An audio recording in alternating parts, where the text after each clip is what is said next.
Bhairappa had served 36 years in the agricultural department when he decided to retire early. Office work no longer gave him any stimulating challenge and pleasure. He had a piece of land where he wanted to grow organic crops, and the thought of having his own supply of fresh food was something to abandon a life of comfort for. But farming is not an easy task as one can imagine. The beginnings were tough and unpredictable. He needed something less absorbing and more sustainable. He knew planting trees on his farm would be a breakthrough, but he couldn't make up his mind. I was growing food crops. I faced labor problems and suffered loss in that. So factory people created much awareness about sandalwood. We didn't have any idea about sandalwood saplings, about its marketing, etc.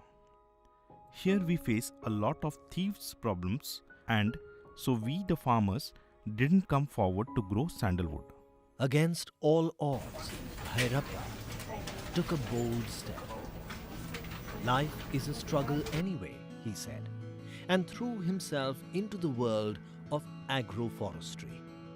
Without any prior experience in tree cultivation, he planted nearly 3,000 sandalwood saplings on his 6 acres of land. Nobody had done that before here, and there was no one to go to for advice. He had to learn everything by trial and error by himself. He had to be creative. We don't have full-time electricity. In the daytime, 3 or 2.5 hours only. Now, I have done solar. I pump using solar energy. I did it with a loan. It is beneficial. Farmers should really do it. Solar is convenient and it works well surely. Now, I have both solar and electricity. For one motor, I use solar, and for another, the regular electricity. I have covered the entire field and growing the plantation. 5 years have gone since Bhairappa started this affair with trees, and his venture is going really well. Indian sandalwood is world famous, and especially that from Karnataka. It only grows in 4 Indian states: Karnataka, Tamil Nadu, Kerala, and Pondicherry. This is one of the reasons the sandalwood timber is so expensive. 1 liter of sandalwood oil cost rupees 5 lakhs. There is so much demand for sandalwood oil from Arab Gulf countries. We are unable to supply.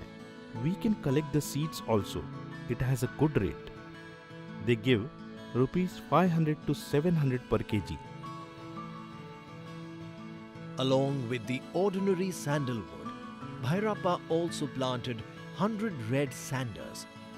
Red sanders is considered auspicious in China, and so this drought-resistant timber can fetch exceptionally high prices. But for Bhairappa, these trees will be ready for harvesting in 30 to 40 years. Maybe too late for him, but that doesn't make him worry too much. As far as my knowledge and as per the Forest Department information, China purchased worth 80 crores in auction some 2 years back. There is this much demand. Our farmers should wake up and should grow. Trees are assets for human beings. Bhairappa is optimistic about the future for him and his family because of these trees. He is also very proud of what role Indian farmers fulfill within the society. The only missing elements in his broad vision are respect and understanding from the community on how important and challenging the role of those who feed the nation is. A farmer should work and make his life. His hand should not be in a begging state, and instead, he should live by giving to others.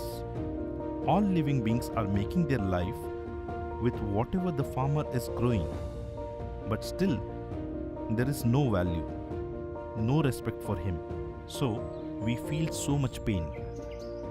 Tree-based agriculture cultivation is a great way for farmers to earn millions, rejuvenate the soil, increase water tables, create a microclimate resilient to climate change, and much more. It is the way forward for any farmer to secure the future of our children, the nation, and the planet.